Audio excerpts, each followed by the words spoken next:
So I'm gonna give y'all a second to come in here. This is a part two, basically. I just went over the goddess glow up and why the sisters should attend.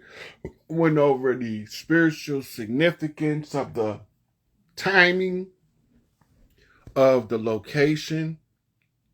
I went through the organic historical reasoning, and then I went over about women need to be healed, and the mothers can heal the children best when they heal. They more patient, they more perceptive, they more intuitive. Basically, the term a healed sister that's part of a healed sisters group is a whole Tesla coil full of controlled energy flow.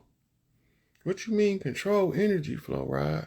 When you broken, we have a term in science for the loss of energy called entropy.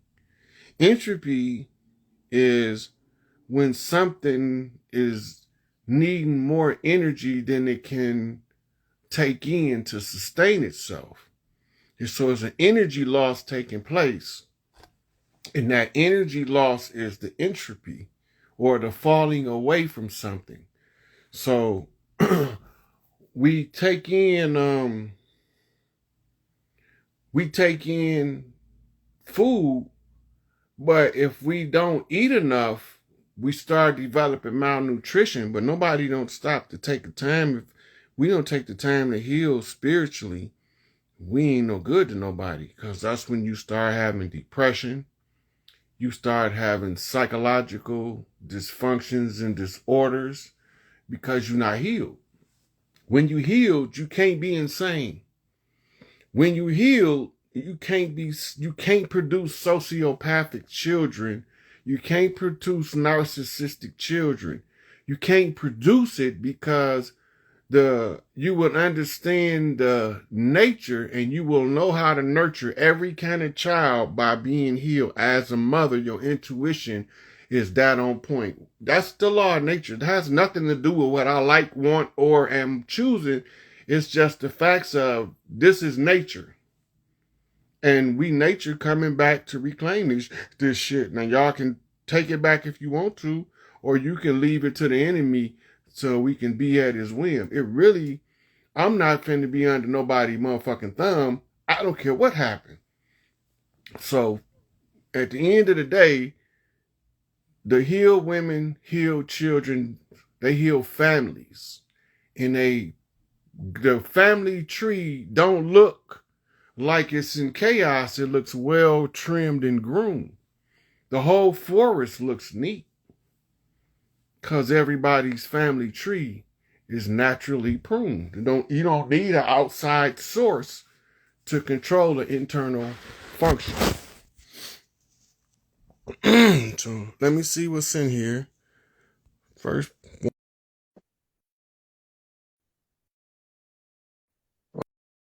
Okay, so Peace, right? peace, guys. I want to egg on what you were saying, man, because, man, I done got some information about myself over these past few months, and this topic is a very important topic. Our sisters is in need of healing, and not only them, but the children. And me, myself, I personally came across the realization of knowing I'm a healer myself. I healed the mother of my son womb. So, like, yeah, man, we need as much groups, as much as we could get, brothers, sisters, everybody. The sister healing groups is so important because it's not just a womb healing. It's a holistic healing Exactly. of the being. And it's the sisters coming together. This is why there's no men invited, right? Because Yeah. it's pure love energy, all Mhm. mitochondria. Right. And when that much mitochondria is activated in Florida, that is the alarm. That's the final call, right? Ain't Right. no call after that. That's the main blow. That's The it. power attack. Facts. Right. Those are the daughters of the righteous that's been waiting way too long to get what they deserve from putting up with the bullshit on this planet, and these people miseducating the men on how to speak to, listen to, sit with, sleep with women. This is why everything's in dysfunction. The dysfunction is because women are broken, and ain't nobody trying to heal them. Right. Well, we got somebody that's healing them, and she ain't just trying. She got Yeah. a track record. Facts. She got a track. She got a history. It's like she can go by and say, "What's your resume to heal women?" And she can say, she can roll out with a parade of sisters that she didn't heal. They could take over New York and have a whole parade. She ain't even gotta say shit. Type shit. Ain't gotta say nothing. She's, you want to see? Okay, let's. We gonna do a heal sisters parade. Well, sisters need to be parading to the healing sisters to get healed. Yeah, because they could do it. It's and it ain't like it's a sexist thing. It's just the smartest thing in the world to possibly do. Because I knew that. I got that download. I'm like, okay, I could heal wounds, but like most of our sisters not gonna want a brother to do that shit. They gonna want the sisters to do that But shit. Like it's a whole different thing when the sisters healing. right. Mitochondrial healing is different. Right. Right? When we can heal one woman, a mitochondrial group of 4 women can heal 4,000 or 40,000. That's the difference. So, sister, go get healed. That's all. That's it. It's everything back. It's like having a peanut butter sandwich with no jelly. Then all of a sudden, you got jelly on your peanut butter sandwich. Woo, man. Sisters be healed, boy. They do something to you. That's why I couldn't get a date. Broke sister, a sister that's broken. I don't gotta know she's broken, but she ain't gonna give me the time of day. Mm-hmm. You know, when I came home from the church, they used to be like, "Oh, I already know what you on. You on that old smart shit." What? And then the other ones, oh, you on that old muscle shit. What that got to do with giving me a conversation? I'm like, shit, I ain't messing with you. You on that smart shit. Put you down immediately. Yeah. Hey, I appreciate the call, man. I'm about to take another caller in. Peace, brother. All right.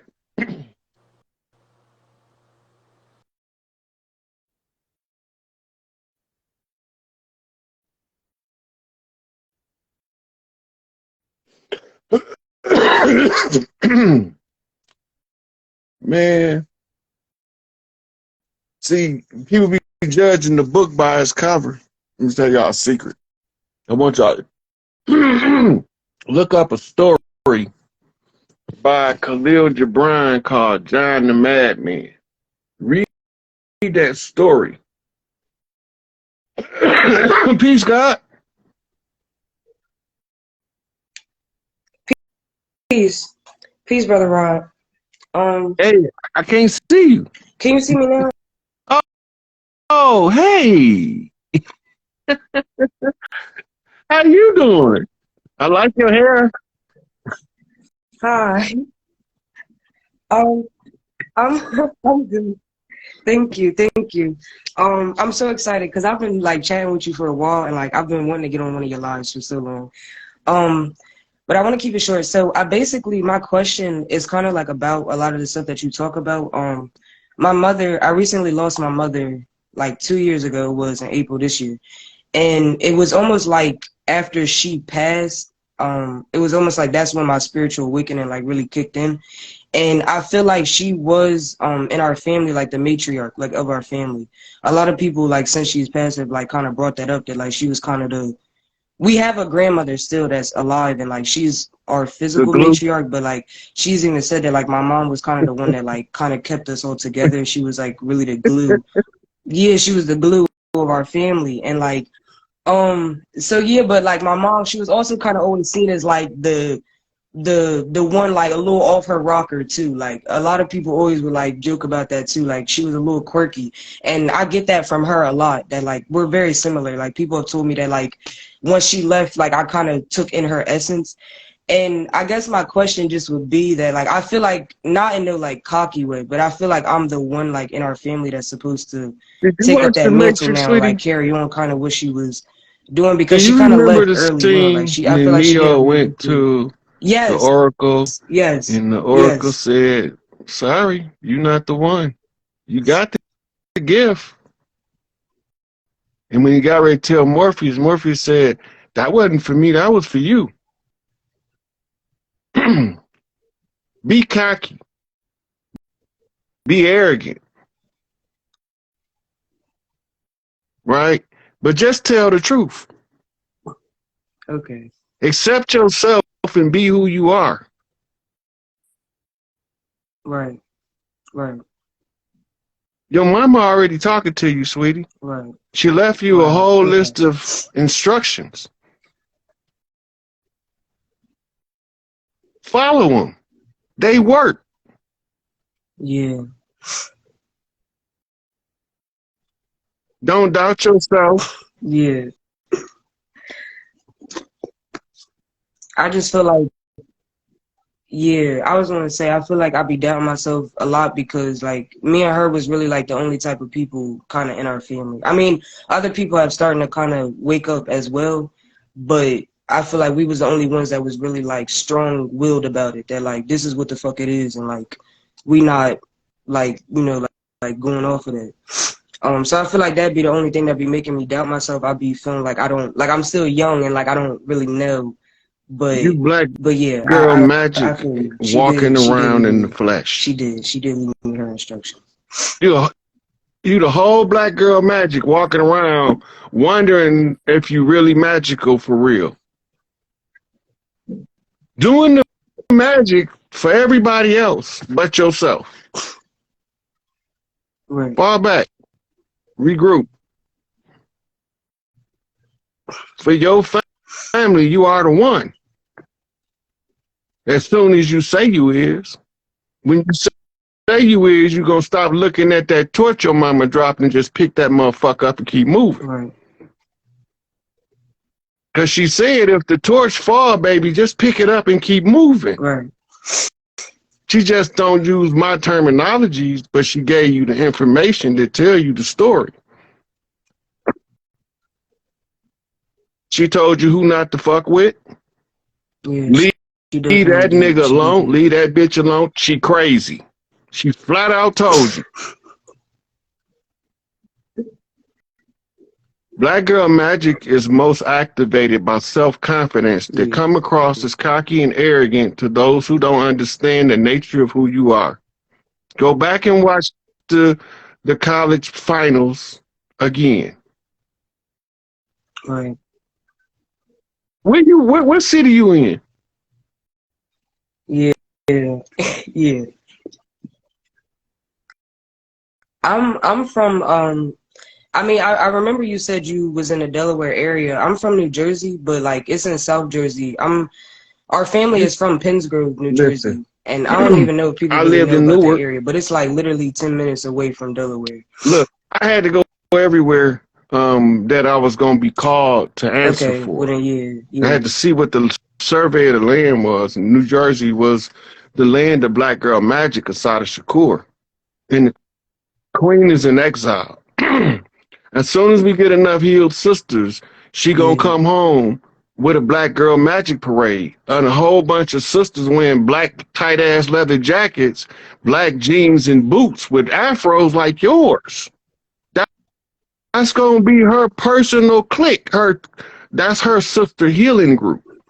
And, and don't be surprised if Afeni ain't walking in there and a couple more of them they told you ain't here.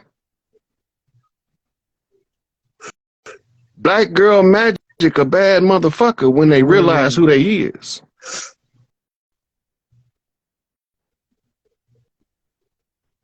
Trust in yourself. You got it. You got the gift. Hell yeah, unstoppable. You need if you need some help, I gotta give you any answer. I gotta answer anything you ask Thank me. you, I brother. gotta give you the answer, no matter what it is. Whether I like it or don't like it, I still gotta tell you the truth. So if you need the help, I gotta give it to you. We on a mission.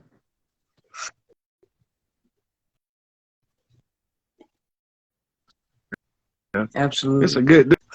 You a good We're guest gonna for finish this shit out though. the theme of the day. God is glow up.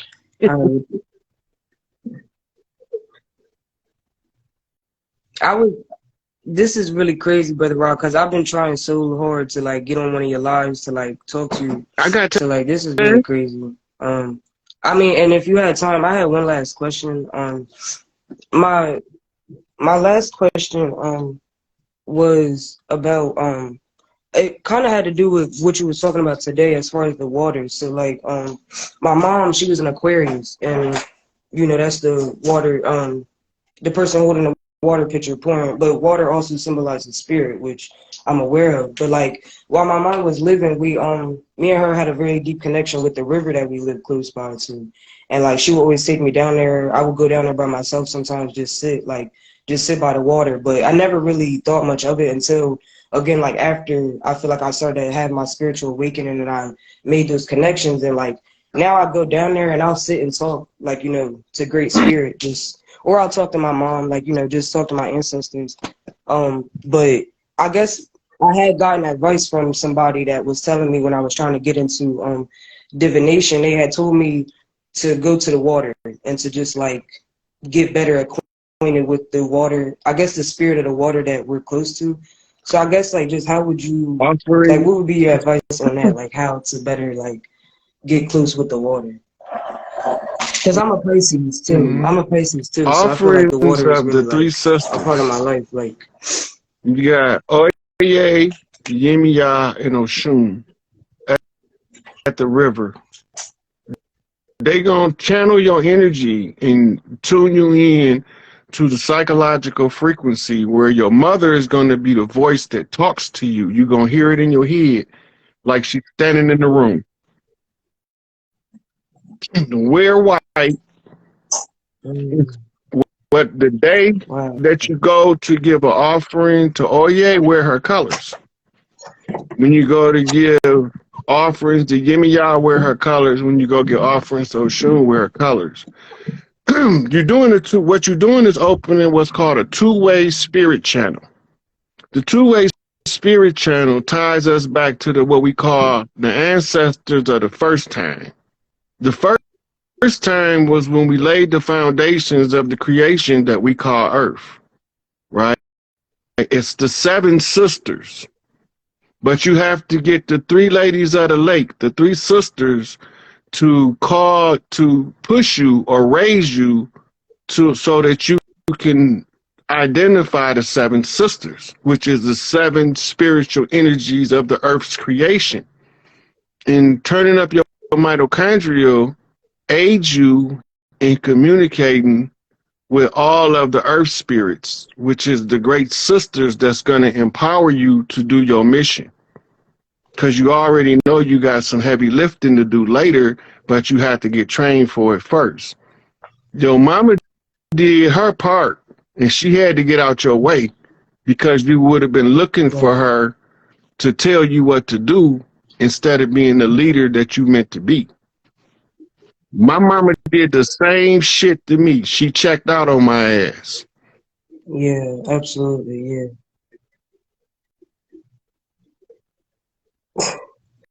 Well, Yeah, I I be telling her knew like she you was definitely going. left me a little early. I wasn't prepared, But the whole I thing about it understood. is when she did, the broken heart from it, right, is the major catalyst to the spiritual awakening, right? Because before you can see the vessel in the dark, you first have to shatter the shell around it, right? And that shell around it, the broken vessel shines the brightest in the dark, and you can find yourself. So when mama check out, she's telling me it's time for me to come out onto the land and tell the people what's going on, who did it, where they come from, why they done it, how they done it, Right. and what the remedy is. The greatest remedy we can give is more healed sisters. Healed women everywhere. Burn them goddamn veils in the Middle East.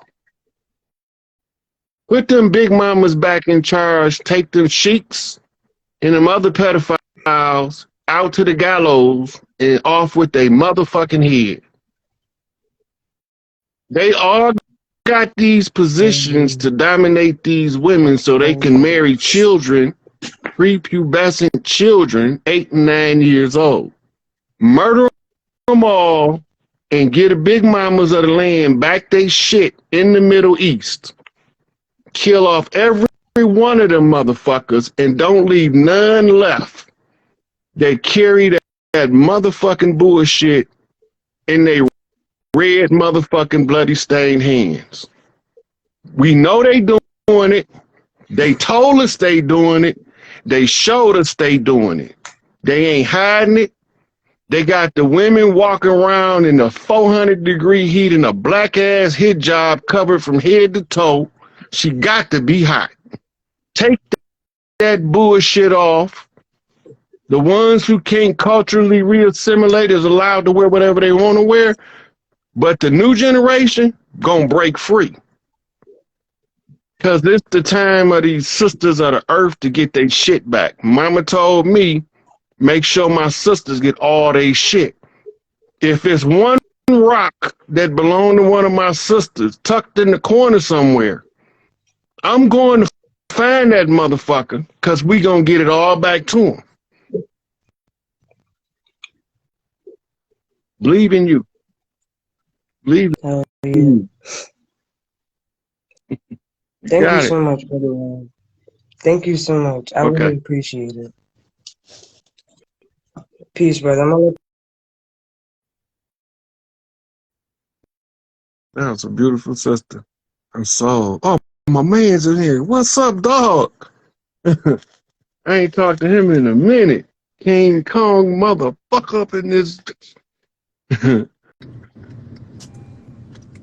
Dude. What's up, nephew? What's going on, man? I forgot I sent the request, man. Yeah, because you show in the pitch black. I can't see nothing but your teeth. Yeah. Look, what's up, my son man? wants to say what's up. We got light back here. There you go. Oh, man. Hey, y'all have made my day. Now I already got to talk to the sisters. I got to talk to the little man. For sure. But yeah, man, I wanted to talk. I really forgot I sent the request, but I wanted to talk to you about the a post you had put up about a week ago. And I went and watched American Maroon when you had literally 20 minutes after you posted, I saw it and pulled it right up and watched it. And it's funny because I got sent down here to Florida July 20, end of July. End of December. I've been down in Florida since December. I'm out here right now. We about to go to the beach, go climb a couple coconut trees. That's what I'm talking about. Hey, look, when you hear the term maroon, right? Maroons means stranded. Those were the Africans that they brought over here to mix with us. There wasn't no slave. They didn't bring no master slaves on those ships. But them dudes took over. This is what the Joseph Senku story all about. Not Joseph Senku, the Amistad story. The Amistad story is showing you how they became what we call maroons. When they were, because this shit, we was fighting on both sides of the water, the same enemy. Right? And they knew that, so they keep telling us that this ports in Ghana was slave ship ports. That's not what they was probably shipping slaves out of there, going into northern Africa, into the Barbary North, under the reign of desert Arabs like Tipper Tib, who was the master slave trader and the richest slave trader on record. those are the families that was doing the slave trading. They wasn't pale-skinned Europeans, as the history books would lead us to believe. These was the Right. Negropeans, the melanated Europeans who call themselves Jews. They financed and bankrolled it, and then they cousins that they call Arabs. These the ones who was doing the actual hands-on, go in and get a motherfucker, and they still doing that in Somalia, the Sudan, and Ethiopia. They still raiding villages in the name of Allah and Muhammad over there, putting motherfuckers in bondage. But that shit gonna come to an end too. When they see this motherfucker, when they see this shit switch, that shit coming to an end too. But the Maroons joined in with the Gullah Geechee. This is why it's so much African culture in the Gullah Geechee culture. The Gullah Geechees is from the North South Carolina area, and they tribal lands, and they were several different tribes, right? So we say Giddy Getchee, Gullah Geechee. Oh, he done dropped out. And Giddy Getchee. These tribes was the ones who called the tribes to war in Florida. Some of us stopped off to fight the French in the Louisiana Territory and Haiti, and others of us continued on to fight the Spanish in the Gullah Wars that they call Seminole Wars. We was fighting a royal family called the Tudors. The Tudors was Negropeans, blackamoors who had ruled Europe during the Dark Ages. I see it cut you out, but I'm going to finish this and then I'm going to go to the next caller. So this is the people we was fighting, and the Maroons was instrumental strategists because they had already been fighting with the dirty Moors coming up and down Africa. They remember, they end up in Europe because they got kicked out of Africa. Add that shit up. They ended up in Europe because they got kicked out of Africa. But they came into Africa by way of the Indus Valley and the what we call today the Middle East, the Arabia. What they was doing was Babylonians with this blood magic, money magic shit, and the great deceivers. These is the ones, the earth from the city of fire. This is why they say hell burn, hell, the fire in the city of earth. The trash dump was called Gehenna, and it was stoked with coals and sulfur, what they call fire and brimstone, and anybody that they deemed a criminal, they threw their ass in there. This is where your hell concept comes from. The rest of it comes from your Dante's Inferno, because they use fiction in order to take their religious doctrines to pass off as facts in order to create the sensationalism required to seduce the minds of the people. Let that sink in. But the Maroons and the Getageechee and all the other tribes that went into Florida whooped ass. It was bloody. It's the bloodiest war ever fought on this land in Florida. The Gullah Wars. That's why they don't like to talk about it. They might not even have a line about it in the modern history book. There might not be one line. But we've been in a perpetual war for 500 years. It's called a protracted struggle. A 500-year war takes on many different appearances. It's an entity. It becomes its own living entity. And the only way to kill it, which is the slaying of the devil, is to end the war once and for all and usher in a new era, a new age of peace. This shit is not rocket science. It's just voodoo. The balancing the laws of nature by informing the masses of the people of the state and conditions of the movement of the energy and how it was being manipulated against us. That's it.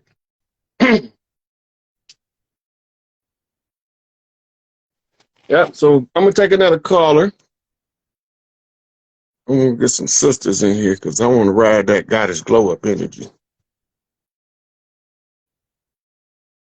If I miss some of y'all, don't panic. I'm going to come back on another time and take the fellas mostly. But right now, I want to get some of these sisters that might want to talk about some of this sister healing group energy and this mitochondrial uplift. You know, heal women ain't nothing like it, and it even changes the dynamic of the sex. You like before that should be garbage because she broken, but when she healed, that should be motherfucking crap. Okay, so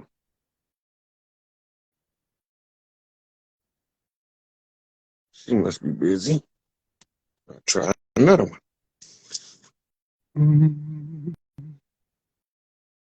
Everything must change. Nothing stays the same. Oh, hello. Hey, hey, how you doing? I'm doing well. I'm shocked I'm on the live, but I'm doing well. How are you? Don't be shocked. We live on stage. This is the Sisters Day right here, so don't be shocked. Okay. What's on your mind though? Where you calling from? I'm in Chicago. City of Wing. That's where I just left from over there. I just came home Friday. Really? Yep, I was over there last week. What part of Chicago were you in? I was just all over that motherfucker. You know, you out of town, you be bouncing around. But I came to see my grandbaby and my daughter and Oh, you got my that? other grandbabies. Yeah. Oh. Yeah. So what's your name? My name is Sanaya, but most people call me Naya. Naya. Ain't that something? So Naya, I can't believe this. Wait, what's happening? One of my babies is Naya the fire because she came to burn this bitch down if her daddy's shit ain't right. That's crazy. She I'm a Leo son. I think Anaya a Taurus, but I tell you what, she ain't for no games. She said I came to burn this bitch down. My daddy's shit ain't right. She coming out the red Yeah, house. that's right. She's stone. We need that. Well, my question is, I know I'm supposed to be doing something different from what I'm doing right now. Right now, I've been working full time at a grocery store, and my grandmother passed, and that spurred the catalyst for me to get my own place. So I'm in my own place working full time to support my bills, but I'm not happy working. I know I'm not supposed to be serving people in that way. Like, I'm supposed to be in my home, Of focusing on my, service. You're not supposed to be serving. You're supposed to be offering services. It's a difference. yeah, In other words, you ain't supposed to be slaving. You supposed to be assisting. right. I feel like I'm being undervalued at work, like things I have to deal They with. absolutely don't know what your value is because they don't know who you is. Right. Listen, you got a set of skills. Write them down. Everything you know how to do, write it down on a piece of paper, right? And when you look at it, the question that you're trying to answer, Mm-hmm. this is a job resume you're reading, and you're trying to find out what is this resume applying for? I know what I'm good at, and I know what I love to do. So I guess with that, I just got to figure out how to take the leap because I'm not sure what So that looks like. And you need an exit strategy from work yeah, and an entry strategy into your purpose. right, exactly. So Exactly. I'm gonna tell you a secret about your purpose. If you follow your purpose, it's gonna exit your ass out of that job. You don't have to figure it out, none of that. If you know what your purpose is and you follow that, it's gonna open up all of the doors. Just long as you stay true to yourself, is true to your purpose, it's gonna be like, if I'd have known this, I'd have did this 10 years ago. Well, Right, you wasn't ready 10 years right. ago, I just right? started But you looking ready at now. right. I've been tapping into my intuition and trusting it more, which has been a process. I started, I guess you could say, I woke up 4 years ago, so it's been kind of hard for me to learn to trust that still little voice inside. But the more I do it, the more I get used to it. And I guess it's a test of faith, just because I'm scared to move forward, and that's what's keeping me stagnant. Okay, So so for now anytime you feel fear is artificially inserted into you in your education to prevent you from pursuing your purpose. Analyze analyze the fear so you can find out who put it there and what their agenda was, because you might find who trying to steal your birthright by accident. They made me feel like I need them, like that I need them to go forward, and that's not true. I'm gonna tell you who you need. You can't go forward without you. Right. Everybody in the world can try to push you to go forward, but you cannot go forward without you. It it won't happen. You're right. So you the spearhead to your forward progress. All you got to do is keep your eye on the target, and the trajectory is straight. Right. Stay focused. Mm-hmm. Remember, people gonna come with the ability to assist you, but if you don't know how to use their abilities where you need them at, it's gonna slow you down. So that's discernment. Mm-hmm. Okay. You have to get to know the people that you're dealing with and know what they're capable of. What's their skill set? Right. So, What's their purpose? Because if you can marry two people purpose together, it gives y'all 1,000 times more power. This is why sister healing groups is important, because normally you find somebody healed enough to help work with you, right? So if you can get three, it shit's moving at breakneck speed. and I know of some women who are embarking on our spiritual journey and prioritizing it. So if we could just get in a room and just, just get in a room together, maybe we could like. Right. So here's the thing.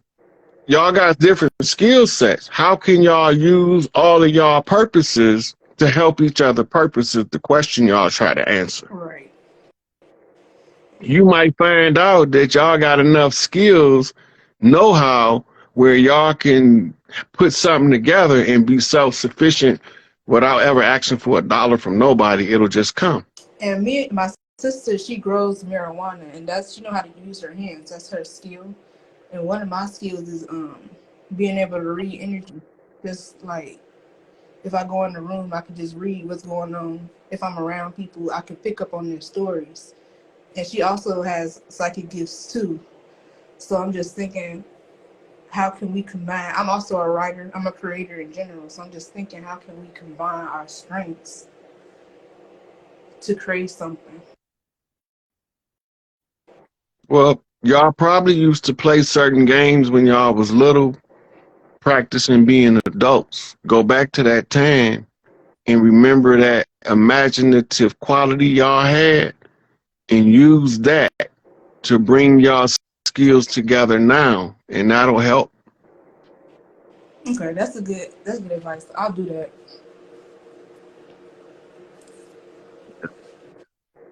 But those who cultivate the marijuana, right? So her totem is probably a dog, and even if she don't have one, it could still be her totem animal. And because the cannabis, the totem that normally comes with it is the canine, and normally these people are loners. They be alone a lot, Yeah, she right? is. And that's because that's why they got the dog as the companion to keep them company, because they spend so much time alone. But this also gives them the opportunity to study their product, what they growing, how it grow, and before you know it, they not alone no more, and they no longer loners. They built something from that lonely place. Right, she needed that isolation so she could focus on her crafts, Mm-hmm. which because she was been working really hard, and I am proud of her. I could tell she really proud of what she created. Mm-hmm. Yep.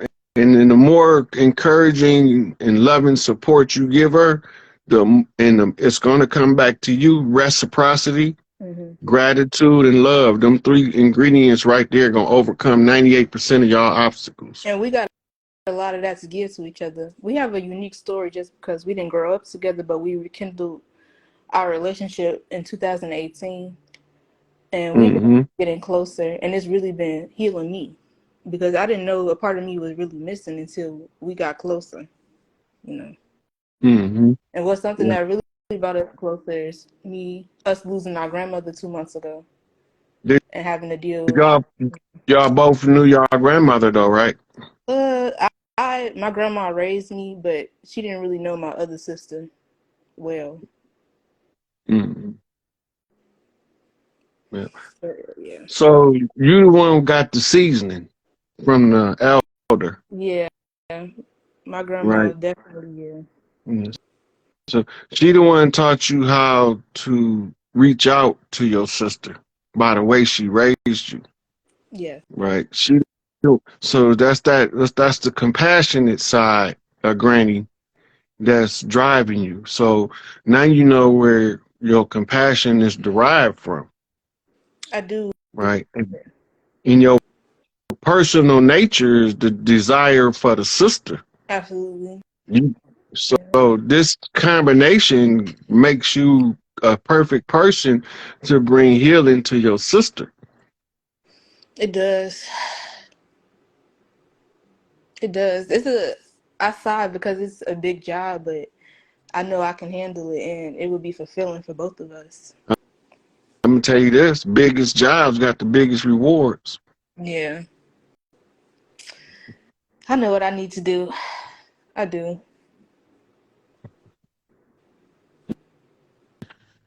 I'm glad I was able to be of some assistance. Thank you. I'm glad that you accepted my request. I wasn't expecting to talk to you tonight. I've been looking up to you for a while, so it means something. I appreciate that. Maybe I'll bump into you next time I come that way. Maybe I'll Mhm. definitely be paying attention. Okay. Thank you. All right. All right, sweetie. I'll talk to you later. Talk to you later. All right. I'm loving this energy. Man.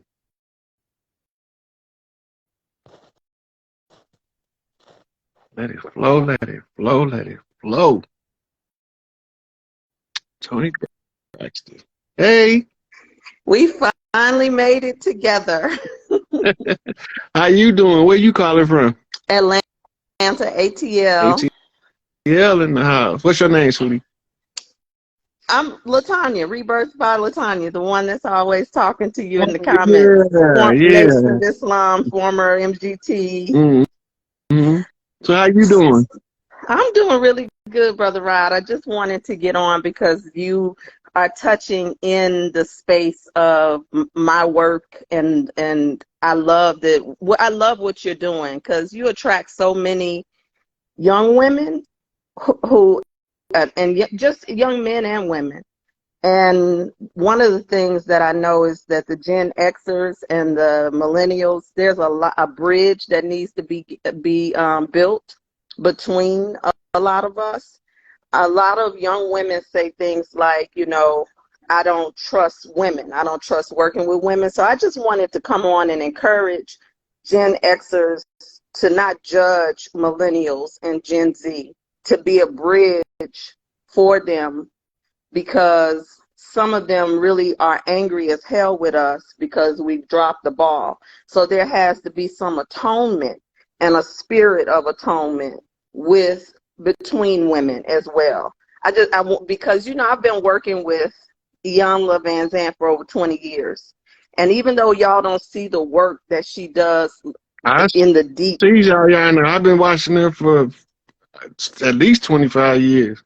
Yeah, so I've been with her for 20 years, and I've worked on Iyanla Fix My Life as well. And it was the young women who were writing in trying to heal their families.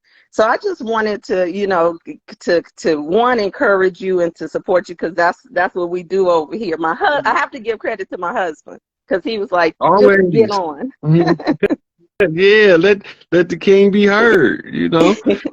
The thing is this, sweetie, that was the purpose of the Million Woman March and that atonement and the breaking down of those see, we had people actively interfering with our progress.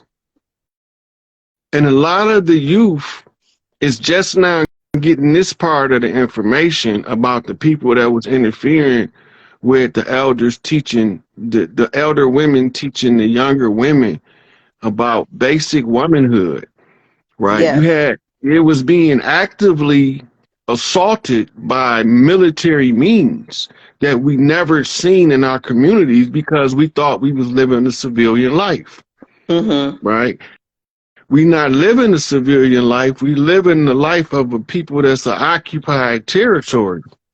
And a lot of us now is starting to tell the youth the truth, and they starting to see that the reason why the elders over us was unsuccessful is because they just flat out didn't have the intellectual training to be able to read through the things that was being done to our people.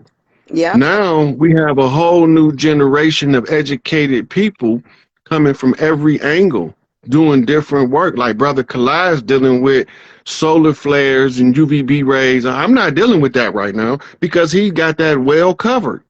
Yes. Right. And so I don't have to worry about telling them about keeping a consistent daily report on UVB, UVA, the solar flares, the Schumann resonance, which is going to tell us when it flips.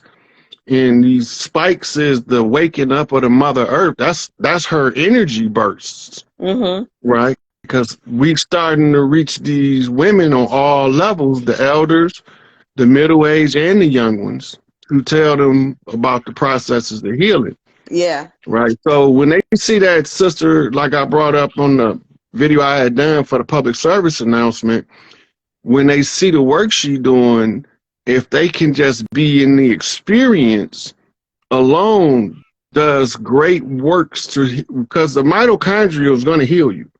All you have to do is get around enough sisters that's healing and healed, and it's just going to automatically happen. And that's the importance of those sister healing groups. That's why when a woman tell me that I can't get along with women, that's because you're not healed. Absolutely. It's because there's a breakdown usually between her and her mother. And so when a woman says that, she thinks that she's wearing a badge of honor, but what she's doing, for a woman who's healed, she knows, I know when I hear it, right? I know that this is a woman who is wounded.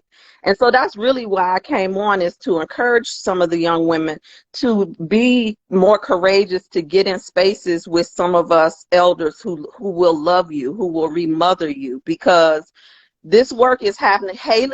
What Haley Barber is doing is absolutely amazing, but there are many people who are not on the internet. I know I've run rites of passages working with Gen X women mainly, and millennials. We got a lot of millionaire millennial women who are getting the bag, Brother Rod, but they are broken, they are burnt out, and they're looking for someone to embrace them. They don't even know how broken they are until they come into the room with a woman who can see them and heal them, you know. And I was there. If I had not had healing circles, I don't know where I would have been and what I would have done, you know. And a lot of us run to the church, right? And there's still healing that needs to be done in these religious organizations. A lot of them are exploitation factories for women's energy anyway. They use the church as a mother energy harvester in order to manipulate people. And they make you afraid of African traditional religions. You know, so this is why when the other young sister was speaking, I could see the ancestral spirits all around her. And I'm like, get into a misa, come and sit at the white table so you can experience, you know, letting your gifts shine without feeling judged and feeling afraid of it.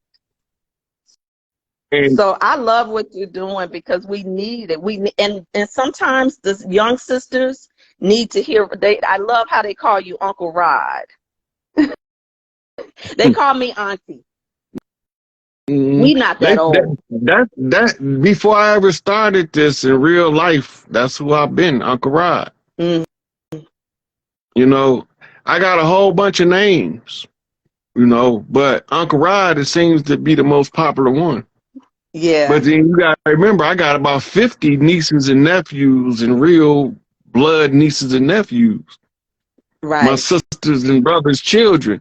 So, and then some of them got children, right? So then I got little cousins that call me Uncle Rod because I was instrumental in their life, right? So that's right there, a couple hundred children in the family that call me Uncle Rod. So the name is not, I'm just, you know.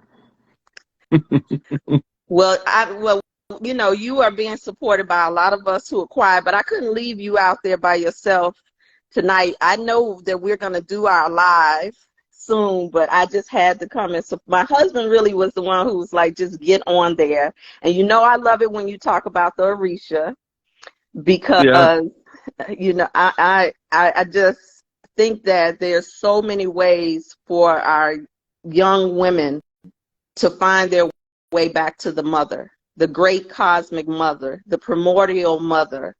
It's no Yeah. accident that these sisters are on this live listening tonight. Like, don't, sisters, if you are listening, don't go to sleep with those questions inside of you. You are not here by accident. No. I call it a feminine soul call. It is when the mother is starting to speak to you through other people. And it doesn't just have to be pain. A lot of black women only know how to do the work through pain because we have a pain-based relationship with God. But we can also get to know the work through our sensuality, through pleasure, through you know, healthy relationship with our body.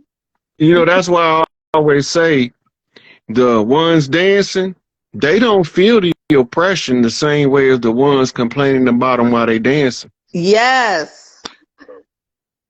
The ones that's judging, the ones that's dancing, they don't understand that the uterus is a musical instrument in the primordial realm that tells us how healed the earth is. When the women stop dancing, we in trouble. Ashe. And listen, and now what you're saying is so powerful, because when you come to African traditional ceremonies, we dance. Your dance is a prayer. Not When you go to the just African. Akan, Over here. yeah. Well, Over yeah. here. Go. What we see in New Orleans is a sliver. Come on now. It's a sliver of our original culture that's been kept alive in Mardi Gras. They wear feathers. Listen, they don't wear feathers. is an Indian. My husband is an Indian. That's Hey, home. You talking about home right now. Yeah, you gave me 3 knocks, so he got to come say hi to these people that's watching because they want to say hi. Babe, I know you're watching. I know you're in he went to the other room so it wouldn't echo. So Smokey, come upstairs so you can say hi. But yes, we second line in New Orleans. The second line is a way of going into trance, right? The New Orleans Indians is the culture keepers. This is they tell the story. They wear the suit. Like you're right. It's not just African traditional. Really, here comes my husband. He talks to you in the chat too. Peace, God. Peace, brother Rod. Yeah, good to see the king. Yes, sir. Yeah, your wife gave me 3 knocks on the husband knock. So the divine masculine next to the divine feminine, right? That's a Royal Arc degree. I was telling about the Indians and that you're an Indian. Yes, sir. You gotta say a little Indian something. Chawa. Chawa, all the way from uptown, you heard me? All the way down to the E&O, back to the Detroit and the 313 to the 248 in the Yaktown, because we don't back down. Yeah, you know them boys in the Big Easy says, man, what's your rap? High B, blood, high B, brother. It's how it be. You know how it is. Man, it's good to see you, brother. Man, you too, man. We gonna keep it up, man. We about to get it all back so they can do whatever tantrum they want on their way out. Let them perform. That's right. Let them perform. They can clown. They can derail their trains and spill toxic waste. Big Mama say, just let them do what they want to do. Just let them get the fuck on. That's right. She don't want us taking their scalps this time. So she got another remedy for them. Mm-hmm. So I want to take some heads. Fuck a scalp. I I want to have a guillotine concert. We just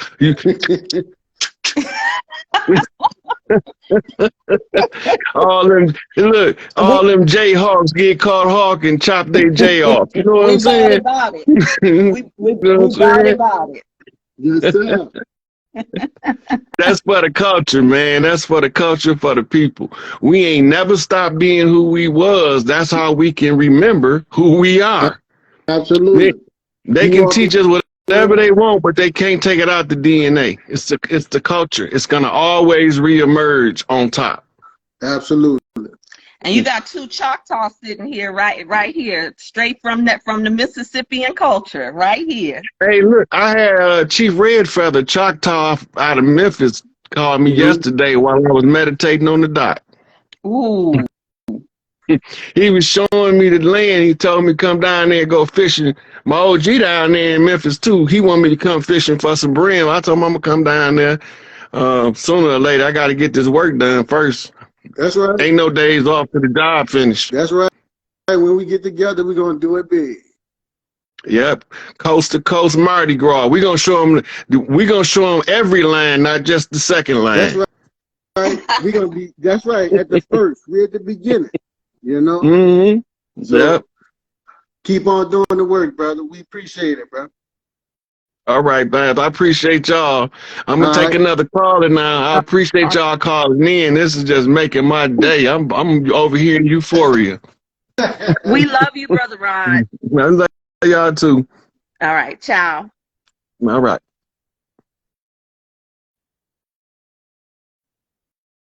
There's some real ass shit here today.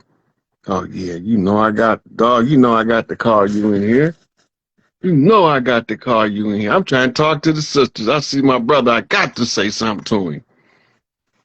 Peace, God. What's going on, God? You got What's it. happening? You got it. What's going What's on? going on with you? So you up there frozen? They done froze your ass up there now.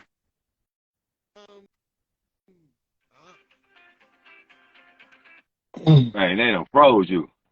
Can you hear me? Yeah, the call. I can hear you. Can you hear me? I hear you. Yeah. Okay. We'll just wait till I'm free. But I just had to step in and let you know, nigga. Whenever you come to the M town, I got you. For sure. You hear me? For sure. For sure. Yeah. Anytime you come to the M town, I got your ass. You hear me? Yes, sir. Yes, sir. I'm gonna be down there. I just gotta make sure that these last little dots get connected as I see them. So I did my public service announcement earlier for the sisters. You know, and this is mostly I was focusing on the sisters, but I had to holler at you for a minute. Yeah, just for a minute, because I just had to say that, and Spirit gonna let me say it so you'll know what it is. Yes, sir. Yes, sir. I got you. Yes, Memphis sir. is Okay, Rob. Memphis is as Memphis does. They know Memphis wear their heart on their sleeve. You can't already know. You gonna get what you get down there. You already know Orange Mountain, Tennessee, in the motherfucking house. Yeah, peace to the guys, yes, raising the sisters. Yep, let's get it in, man. Already. Yep. But already. I'm gonna take another one of these sisters, probably two of them, and then I'm gonna call it a night. All right, God, appreciate you. All right, peace, God. Peace, God. I got you.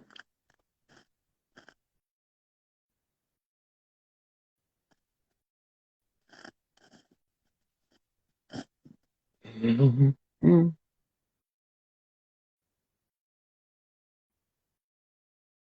Almost felt good enough to give y'all some bars up in here. Some phenomenal woman shit. Some Maya Angelou knockback. Maya Angelou had a hell of a story. If y'all read I Know Why Cage Bird Sings, singing, swinging, getting married like Christmas, all God's children need traveling shoes. That woman knows she can write. I thought she was gonna be around to see this shit because I sure wanted her to be on my council of elders. And there's a whole bunch of elders that I wanted there that's gone. Boy, I tell you, I wanted to get to sit with Dr. Clark and Dr. Ben, break bread, you know. Um, but you know, life perform in the way that it performed. You know, some great elders out here still that I still want to sit with. I can't wait to sit with Larry Hoover and break bread, Angel Bay, Big Tookie. I want to tell this nigga, I want to ask him, what made you let them motherfuckers freeze your ass? That shit right there. Oh my God. I can't stand being cold. God damn, you freeze me? Ooh, shit, I ain't gonna like that at all. I'm gonna wake up, be the maddest motherfucker ever been mad. Right? So, try this sister. Yeah. See, okay. Let's see if she come in. Yeah.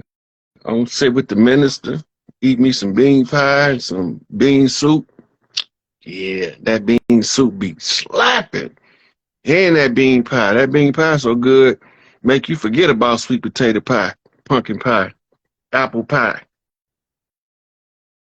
Like, who would think that you would make a pie out of some damn beans and that mug be that slapping? You would never expect that. You would never expect it. Okay, well.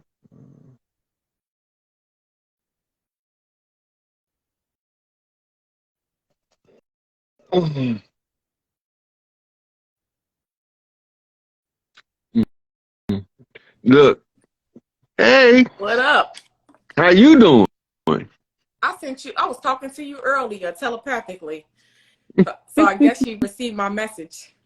Apparently so, because here we are, live in person. Yes, thank you, thank you. And you know, Tell the people where you calling from and tell them your name so they know. guys, my name is Mira. I'm calling in from Chicago, Chi-Town.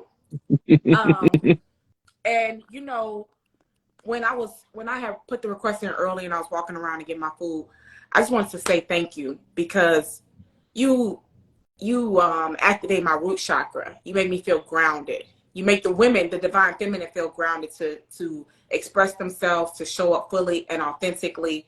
So thank you, because a lot of times, you know, you think that men are going to get you on this spiritual level or see things and perceive things.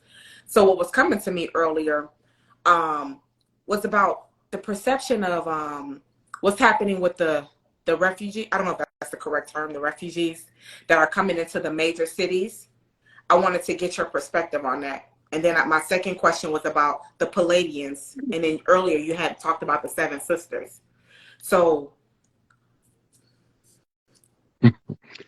So the immigrants that they bringing into these cities, a lot of them are soldiers that went into the tunnels, like the Chinese.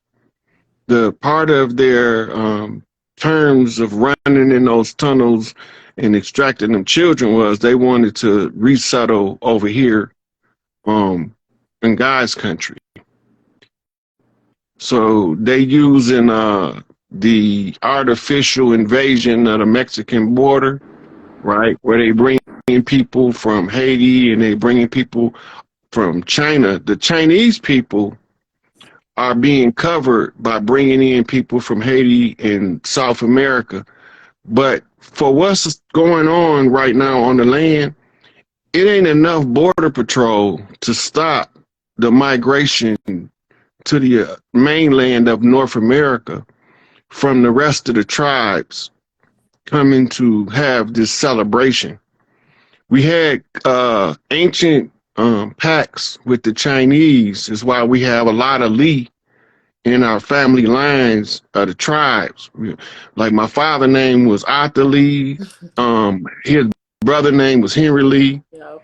Right. And then my auntie on my mama's side name was Verdi Lee. Her daughter name was Bobby Lee.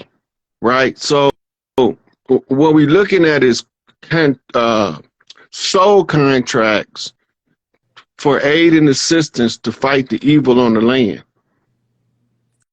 So now they come in. They're there to assist us? as opposed to Yeah, being they out. better be, because if they ain't, these Crips and these Bloods, these GDs, Vice Lords, and Peace Stones gonna be head their ass. So, I mean, they better come in peace or they gonna leave in pieces. But we do have agreements. The revitalization, okay, so the agreements with the name Lee goes back to what they call the Black General. His name was General Lee, but it was spelled L-I. And he was a great general in China. But he came from over here to aid them in the war that they was having with the Great Wall Wars. I just put it that way. Go back and watch the movie The Great Wall with I think was it Tom Cruise? But go back and watch it. That's before we start killing the things that didn't belong here, that came back and was born looking like us. So they come to assist us. We revitalized the contract at the Bangdong Conference. The Bangdong Conference was our tribes coming from throughout what we call the Uniting Africa and Asia. And it was to use the Earth Conjures and to assemble all of the great heroes of the world into one persona, which would end up being Tahuti. And to call him forth, which would be, that's why you hear me a lot of times say I ain't here by accident, they conjured me up. Yes. It took the unity of tribes to conjure me up. I'm not coming because one tribe want to fuck up. Okay. But when all tribes are in equal distress, then it's time for me to come clean some shit up. Okay. Right. So it's and what was the other thing you asked about? Palladians, because right now we're in a Palladian gate. Mm-hmm. The seven sisters. The seven sisters is the seven seals. When the seventh seals are broke, which is what you're talking about, the Pleiadian gate is open. That's the breaking of the seventh seal, opening of the Pleiadian gate. So now you go back to your Bible and you see that it was telling you a stellar arrangement to look for at the close of the age, so that you would know when the seventh gate was flipped. Okay. Right? It's called the Pleiadian light lock, which was the barrier that kept us in and kept others out while we fought this war to end the evil on our planet. But by default, we freed multiple star systems by eliminating the evil that was wrenching Earth. If they lose one, they lose it all. So there's a lot of restricted will universes that's being retrained and going to matriarchal order. And some of them are going to patriarchal order because of the vibration of their planets, right? But they go into a new order that is embracing the highest principles of freedom of the individual to manifest their destiny, right? So when you say the Pleiadian seal and they talk about the Galactic Council, these are codes. Right? Let's just say, for instance, ain't nobody out there in the stars and we all down here on the ground, but they telling us some motherfuckers coming from the stars. I'm going to read it as an energy and a coded message. I'm not going to read it as an individual that look like me with flesh and blood jumping off a ship until I see one. Right? I'm going to read the energy signature. The energy signature tell me it's something up there. Yes. I don't know what the fuck it is because I ain't seen it yet. I know where it's supposed to land on Emerald Lake in Colorado. I know it's supposed to be a crystal city, but I don't know what that motherfucker look like. So I just read it as an energy, and if I read it as an energy, my intuition kick in and say it's something up there. Whatever the fuck it is, it's up there. And it's a bunch of them. And they every fucking where. And people can't see them.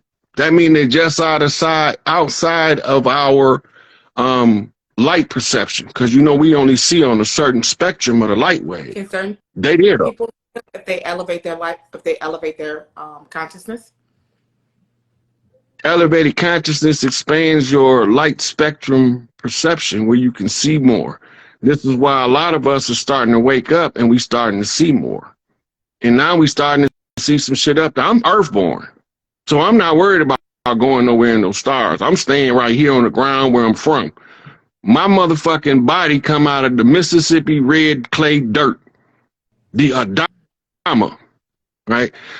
So I don't care if somebody want to go to another star system and leave this motherfucker. Good riddance. I'm earthborn. I'm from here. I don't give a fuck about that shit in the stars. That ain't got nothing to do with me. I'm worried about what's going on the earth. But at the same time, it's something going on in the sky. Yes, it is. Ain't no goddamn doubt about it. Whatever the fuck it is, it's going on and it's huge. Yeah. And it's a lot of motherfucking commotion up there. And they're trying to distract it with the chemtrails and the clouds, like especially in Chicago. It's like it was beautiful, it was clear earlier, and then by 6 o'clock it was freezing cold and cloudy. And just so it's definitely something going on here.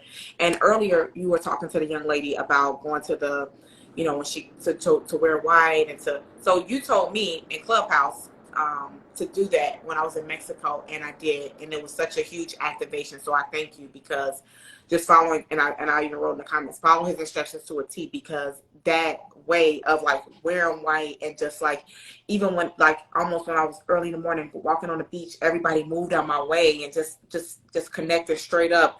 It was so like just me and the sun. It was like I opened up a portal. So I thank you for that encouragement, because I'm almost like, I don't wear white, I don't want to get dirty, you know, blah blah blah. What got dirty and got makeup on it, I just could wash it or throw it away. So I thank you for that, because I followed your instructions. I didn't get to tell you thank you for that, because it was a huge activation. Yeah. Okay, I've been saying it for people that haven't been watching me as long. I've been saying that since 2019, 2018. Right. So some of my earliest stuff was talking about the congregation of the sisters at the Sweetwaters, which is fresh water, unsalted water in groups with white. And that's an old Mississippian ritual that was done. It was done in the Mississippi River. It was done in the Amazon River, but it was also done in the Nile River and in the Tigris and the Euphrates River around the world. It was done in the Yellow River, China, and the Ganges River in India. All of the women did it, and there was a great earth rituals that they did, and it was part of a routine maintenance. Or it was like the women, you know how you take a special spa day? Mm-hmm. That's what the women going to those bodies. That's why they polluting the rivers. So y'all don't do that. Because when y'all do that, it activates so much love energy on earth. This motherfucker is heaven. We ain't got to go nowhere. We just got to clean this shit up. Yeah. You know, so, and we did the work, mission accomplished. Thanks to them badass sisters that know how to teach them babies how to motherfucking read them codes. My mama was one of them, and I was paying attention. Well, I have my altar up, and I've been connecting to, you know, my ancestors and my grandmother. So my ancestors are from Mississippi, and you know, I have in front of my altar, I've been doing veneration candles, but I call it tea time with mommy. And so I've been, you know, writing and journaling, and then my grandmother's name is Viola, and then so there's all these different synchronicities, boom, boom, boom, boom, throughout the day, just like, you know, whether I see like the violet flower, you know, just all these, like, to let me know that I'm here, and you know, and it's nothing that is outside of us we need to call upon, but we need to call upon, activate the dormant DNA of our ancestors to Right. just, because I feel so light and free in my body now that I've been doing the connection to them. But before I was like, okay, well, they weren't available. My grandmother was an alcoholic. My mom was you know, all these things, right? And then so these things that of shame that kept me in a like self-imprisonment and like, oh, fuck them, they not here no more type of mentality. Whereas now it's like, no, well, I'm thankful that they came here because I look just like my grandmother more than my mother. And so since I've been working with her, she's been right beside me, clearing the way. Mm-hmm. It's just been The more you understand that these energy signatures, you are the sum total of all of the ancestors before you. So when you can communicate, you got the channels in your DNA to communicate with anybody on your genetic line that you can trace to. You can communicate with any one of them directly ancestors because you already, their DNA is in you. Right? And so this is why they be telling us about this, don't listen to the ancestors. They think that people not in the physical body is dead. The motherfucker in the body is the dead motherfucker. right. We walking around animating a corpse. All they gotta do is stop paying your air bill and turn your air off, and you'll see how stiff that motherfucker get. Because you can't facilitate the soul's burning without the air. It won't work. It won't work. It's like trying to drive on 4 flats. Ain't no air, it don't work. You can't burn without the air. That's why you got a body temperature. That's the burning, right? When the mitochondria reach the love energy, that's when the passion is at its highest. And that's when the men become masculine and, you know what I'm saying, and focused. They want to break the women so they can easily assault the men. Mm-hmm. Y'all the backbone. We the arms and legs. We supposed to be kicking ass and slapping faces. Right? But if y'all broken, if the back broke, the body don't work. So we need to heal the sisters, because the sisters gonna raise healed babies and the men gonna automatically fall in line. They can't help it. And the ones that ain't doing their self-work, they gonna short circuit. I love when you say I ain't lying. they gonna just Them Nambo niggas gonna run in the walls, dive out of windows and all kind of shit. Be eating their own flesh. That's the zombie apocalypse there. Why they trying to make all that other shit up? That's not what it is. If they haven't done their self-work, they won't be able to facilitate turning that energy level to God level in him, and he gonna break down. It's just like trying to put motherfucking rocket fuel in the goddamn Honda. It's too potent. It can't run. It's gonna burn and spit it, boom, backfire, and be done. yeah. And so it's Too good much octane. you're investing in, you know, like supporting the divine feminine, because if we can stand in our power, then no matter it, we won't dim when we're around, when people start like that, our energy is too much for other people. We can still stand up in our power, and then they'll either just fucking crank out. If they ain't ready and they feel that shit, they going the other way. They don't know why they gotta go, but they can't be able to stay in y'all presence as a broken vessel. They got 2 options: heal or go. They can't do nothing else. Because if they refuse to heal and they don't go, they just gonna short circuit. And they higher self gonna give them a warning the first time, but it ain't gonna tell them more than 2 times. If they don't figure it out by then, they just gonna be on their own. And that's where the sudden death syndrome is happening. Yeah.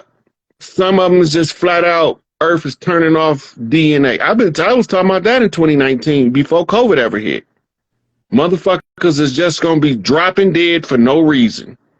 That's because they don't belong here. And when the earth frequency start changing, they mitochondria is going to get shut off and their body can't function. It don't work.